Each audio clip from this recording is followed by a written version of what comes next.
I remember one day sitting on the edge of my bed, looking at myself in the mirror, thinking, who am I? Who am I looking at? Have I actually lost my mind? Am I really going crazy? I was thinking this because I didn't know what was real or what wasn't real anymore. My spouse at the time kept telling me that I was making things up and that what I was saying wasn't true. And so I felt like I was losing my mind. Now, this wasn't the case, and in this video, I'm gonna tell you what might be going on if you feel this way too.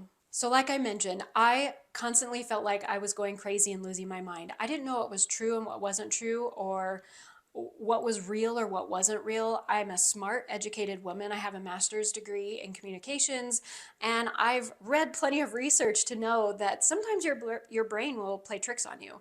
And I really thought my brain was playing tricks on me and making a whole bunch of stuff up because of what my previous spouse was saying. I learned over a lot of months of researching and looking it up that I was being gaslighted. And it was really hard for me to accept that I was in fact being gaslighted, because in my mind I was thinking, well, this doesn't happen to people like me. This is the stuff that you read about in, like, books or see on movies, like scary movies. It doesn't happen to people like me. And it took me a while to come to the acceptance that yes, I was being gaslighted.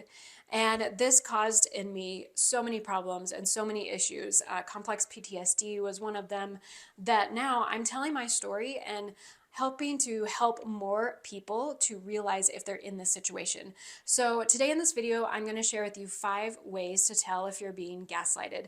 Now, there are a lot more than just 5 ways, and we've included a link in the notes section that is to a quiz to download so that you can see if you're being gaslighted too, and there are 20 items on that quiz, but I'm just going to cover 5 of them today. All right, so let's get started. All right, so the first way to tell if you're possibly being gaslighted is if you feel like you're constantly apologizing even though you feel like you didn't do anything wrong.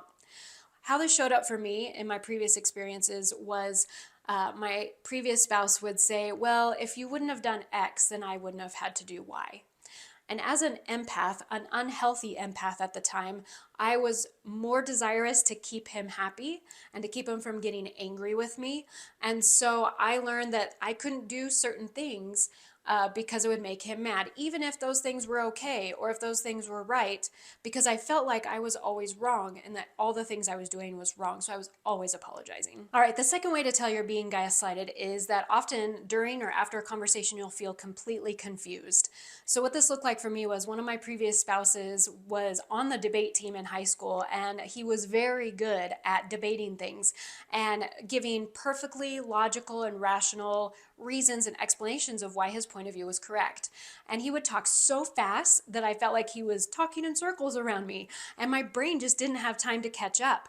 And because I felt so uncomfortable because he was moving so fast, and I just didn't have time to process in my head everything he was saying. I wanted to get out of the conversation, so I just agreed to whatever he was saying just so I could get out. And then maybe 5 minutes later, 10 minutes later, everything processed, and I was like, wait a second, what did I just agree to? No, that's not how I feel at all, or I don't agree with that point of view at all. But at that point, I did not want to start the conversation again because I knew he would just talk circles around me again and just make me feel confused.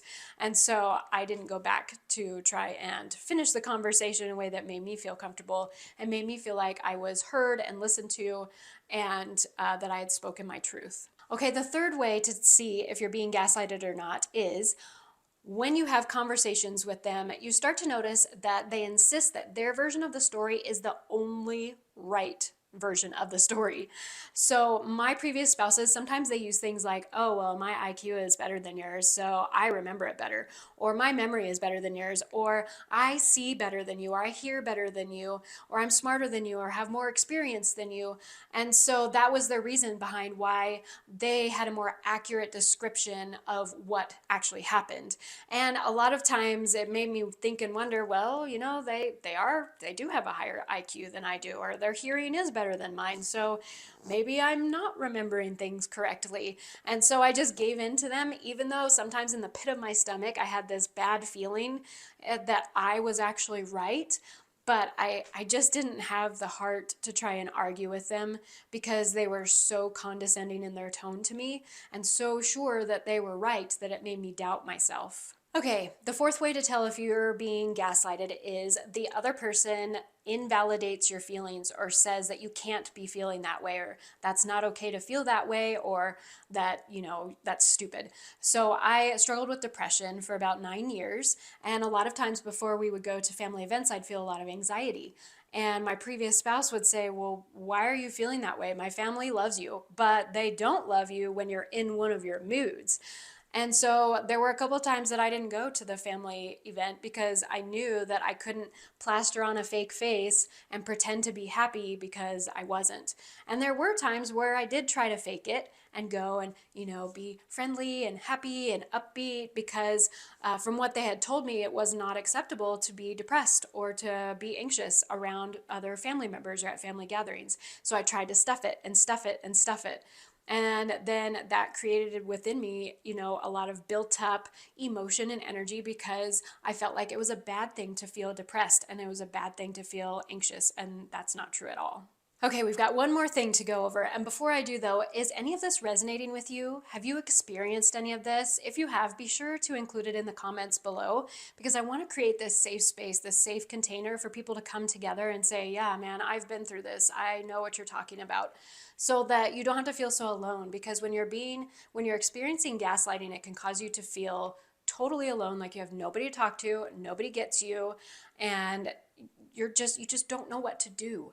So please, if this is resonating with you, comment down below. Be sure that you subscribe to our channel so that you can get more tips and tricks to help you to heal from things like this and to know if you're in a toxic relationship.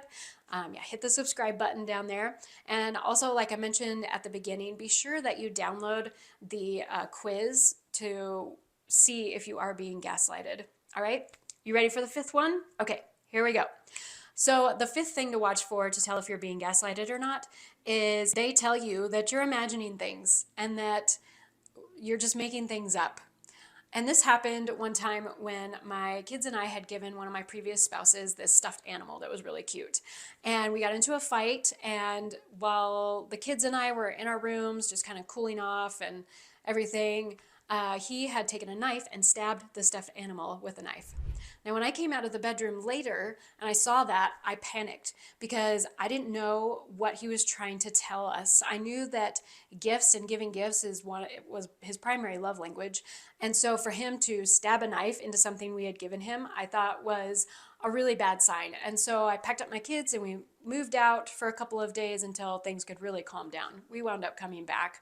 But later in therapy, when we were talking to the therapist about this event that had caused me trauma, because I was so afraid, I didn't know if he was going to hurt us or not, he said that I was completely lying, that that wasn't what he had done at all, that wasn't his intention, that I was making the whole thing up.